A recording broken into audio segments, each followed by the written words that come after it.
कमल का फूल सियासी सूल, भारत की शान पर भारी सियासियान। खरगे को डिनर पार्टी में न बुलाने पर लेकर सियासत एक बार फिर गर्म हो चुकी है। जहां पर सत्ता पक्ष 2024 लोकसभा चुनाव को लेकर पूरी ताकत के साथ चुनावी मैदान में आना चाहता है, तो वहीं पूरा विपक्ष एकजुट होकर इंडिया गठबंधन बना करके एनडीए को टक्कर देने के लिए मैदान में आ रहा है। ऐसे में G20 सम्मेलन काफी चर्चाओं में बना रहा है। नेताओं ने आरोप और प्रत्यारोप भी खूब लगाया और इसको लेकर सोशल मीडिया पर खूब चर्चाएं भी हुई। आइए हम आपको विस्तार से बताते हैं। एक मीडिया रिपोर्ट के अनुसार G20 को कैसे मीडिया में प्रेजेंट किया गया और क्या कुछ खास राय हम आपको विस्तार से बताते हैं। अगर हमारे चैनल पर आप अगर नए हैं तो आकाश तक को लाइक और सब्सक्राइब करना ना भूलें। G20 शिखर सम्मेलन की चुनौती क्या अब उपलब्धि में बदल गई है?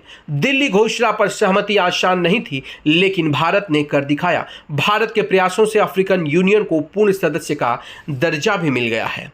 यह देखना बड़ा दिलचस्प ही नहीं, सुखद भी है कि G20 का जो 2 दिवसीय शिखर सम्मेलन एक बड़ी चुनौती के रूप में सामने आ रहा था और आयोजन समाप्त होने तक वह एक उपलब्धि में तब्दील हो गया।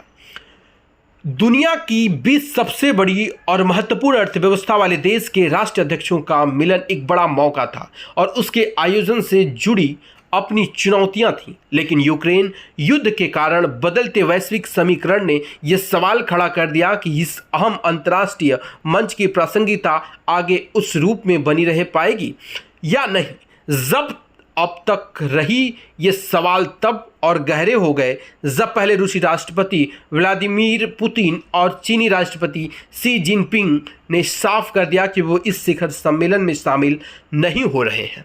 यह नहीं, रूसी विदेश मंत्री संगोई लावेरोव ने शिखर बैठक शुरू होने से कुछ दिन पहले सार्वजनिक तौर पर यह कह दिया था कि अगर संयुक्त वक्तव्य में यूक्रेन युद्ध पर रूस के पक्ष में ख्याल नहीं रखा गया तो वह उसे नामंजूर कर देगा। अब ऐसे में यह देखना बड़ा दिलचस्प हो जाता है कि चीन की तरफ से ऐसा कुछ कहा भले न गया हो, लेकिन यह स्पष्ट था कि वह G20 की दिल्ली बैठक को ज़्यादा तवज्जो नहीं दे रहा है और इस बैठक को बहुत कामयाब माना जाए इसमें उसकी कोई खास दिलचस्पी भी नहीं है। ऐसे में यह लगभग तय माना गया था कि G20 का कोई संयुक्त वक्तव्य जारी नहीं होगा। तमाम प्रेक्षकों इस मंच को प्रासंगिकता और दिल्ली बैठक में सार्थकता साबित करने वाले दूसरे बिंदुओं को और देखने लगते हैं, लेकिन आखिर तक हार न मानने वाला भारतीय नेतृत्व का जज्बा ही कहिए कि माहौल के प्रतिकूलता के बावजूद नई दिल्ली में तमाम देशों के प्रतिनिधित्वों के आते ही G20 शेरपाओं और कूटनीतिज्ञों की टीम अलग अलग उस सब से बात करने और सहमति की एक साझा जमीन बनाने के प्रयास में लग गई।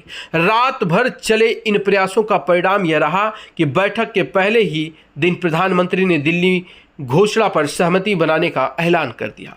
ध्यान रहे, बाली में हुई पिछली शिखर बैठक में साझा बयान जारी होने के बाद रूस ने उसके कुछ हिस्सों पर असहमति दर्ज कराई थी, लेकिन इस बार उसकी नौबत ही नहीं आई। हालांकि इस बयान में यूक्रेन युद्ध को लेकर सीधे तौर पर रूस का जिक्र भले न किया गया हो, यह जरूर कहा गया है कि परमाणु हथियारों का इस्तेमाल या इसके इस्तेमाल की धमकी अस्वीकार होगी।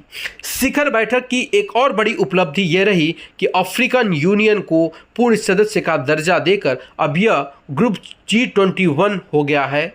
इसके पीछे भी भारत के प्रयासों की स्पष्ट भूमिका रही है, यह एक मीडिया रिपोर्ट के अनुसार कहा गया है। कुल मिलाकर नई दिल्ली में बैठक में जहां यह अंतर्राष्ट्रीय मंच पहले से ज़्यादा प्रासंगिक और ज़्यादा मजबूत होकर उभरा, वहीं विश्व रंगमंच में भारत की भूमिका भी पहले से अधिक महत्वपूर्ण और अधिक निर्णायक साबित हुई है। ऐसे में 2024 के लिहाजे से G20 शिखर सम्मेलन कितना महत्वपूर्ण माना जाएगा और इसमें प्रधानमंत्री नरेंद्र मोदी की कितनी शख्सियत और उनकी कितने कद बढ़ते हैं, ये भी देखना बड़ा दिलचस्प हो जाएगा, क्योंकि यह अनुमान तभी लगेगा जब 2024 के लोकसभा चुनाव होंगे और चुनाव के परिणाम आएंगे। क्या इससे हमारे देश को भी G20 सम्मेलन से लाभ हो सकता है? लाभ होगा तो उसका ज़मीनी लेवल पर कितना असर पड़ेगा, ये तो वहाँ के लोग और मीडिया की जो रिपोर्ट सामने आई है उसमें पूरे तथ्य जो रखे गए हैं, इसको सर्च करने के बाद आप पूरी जानकारी प्राप्त कर सकते हैं। वैसे में G20